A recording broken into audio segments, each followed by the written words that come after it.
Today, I have come to share the secrets of our success because rich capitalists like me have never been richer. So the question is, how do we do it? How do we manage to grab an ever-increasing share of the economic pie every year? Is it that rich people are smarter than we were 30 years ago? Is it that we're working harder than we once did? Are we taller? Better looking? Sadly, no. It all comes down to just one thing: economics. Because here's the dirty secret. There was a time in which the economics profession worked in the public interest for everyone, but in the neoliberal era, today, they work only for big corporations and billionaires. And that is creating a little bit of a problem. We could choose to enact economic policies that raise taxes on the rich, regulate powerful corporations, or raise wages for workers. We have done it before. But neoliberal economists would warn that all of these policies would be a terrible mistake because raising taxes always kills economic growth. And any form of government regulation is inefficient.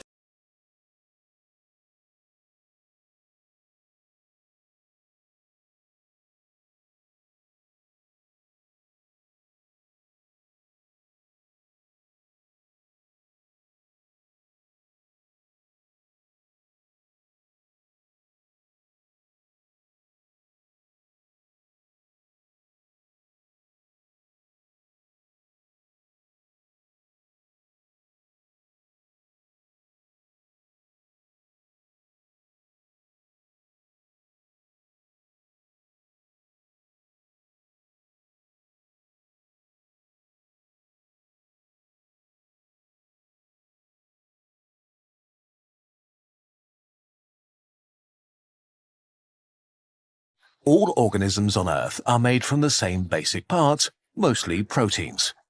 Proteins are the building blocks of life and can have billions of different shapes. You can imagine them as 3D puzzle pieces. There are billions of different puzzle pieces your enemies can use to construct their bodies. Why is this important? Because proteins are, in a way, the language of the microworld. Cells don't have eyes or ears, so to tell friend from foe, they have to touch them and recognize if their protein is part of a friend or part of an enemy. Recognizing means that cells have countless tiny devices called receptors that are able to connect with a specific protein puzzle piece. So your cells have tiny puzzle pieces on their outsides that are able to click together or recognize other protein puzzle pieces. When a cell connects together with a protein and recognizes it as enemy, it knows that it has to attack. Only if your cells can make this distinction between friend or foe is your immune system able to fight an invader. But since there are billions of possible protein puzzle pieces, this means there are billions of possible enemy puzzle pieces. This is also one of the reasons we still have to deal with diseases like the flu each year. The influenza virus mutates very rapidly, and so the proteins that make up its hull constantly change.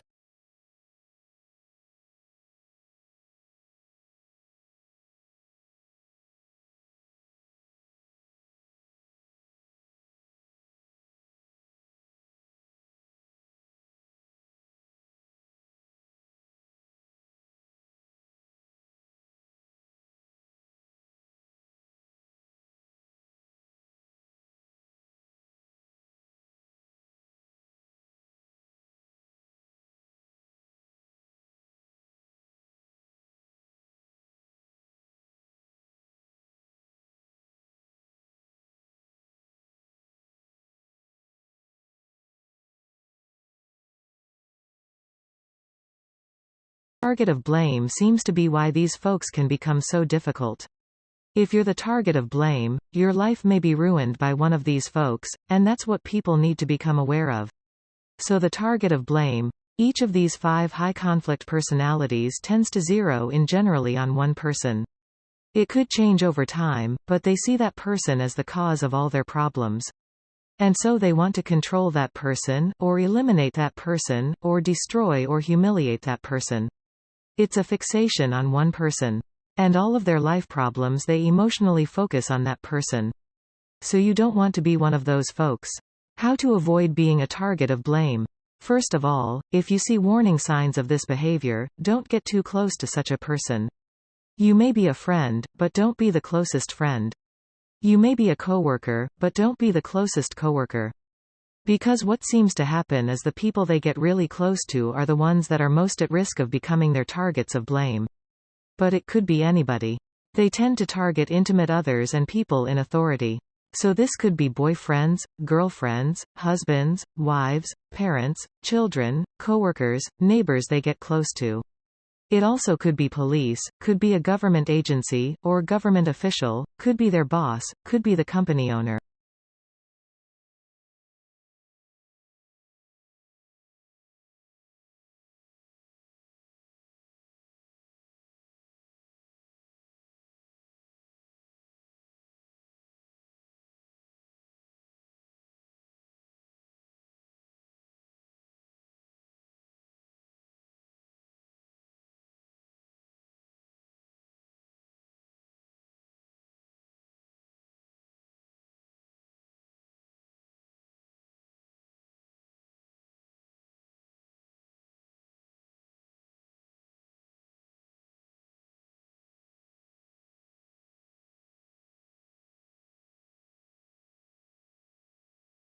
Discussions about climate change have been about sacrifice.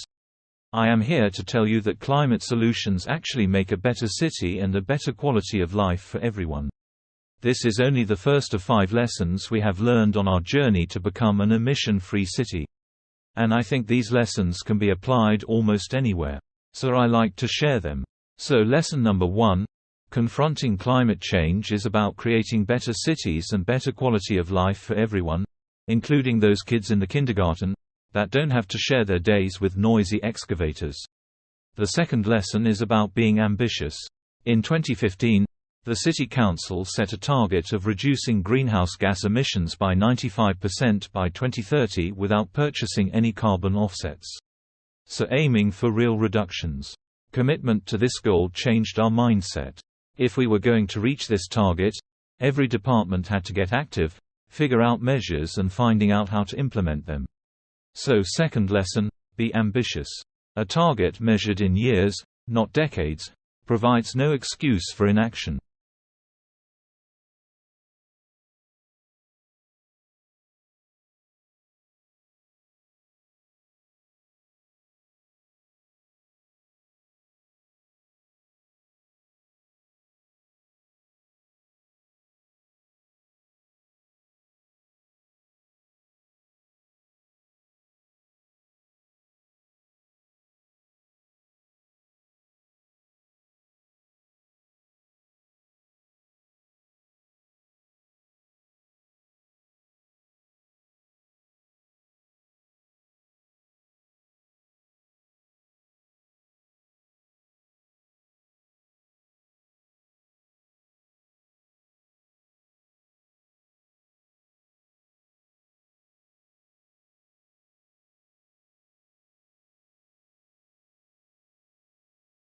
A lot of people can't get used to the short days or longer nights during the winter months. There are a lot of theories as to why that occurs. One of the theories is that we become desynchronized with the light-dark patterns because we don't get enough light during the day. So, some people can't really adapt to that. So they start having feelings like depression, withdrawal, carbohydrate craving, weight gain. And that typically goes away during the summer months.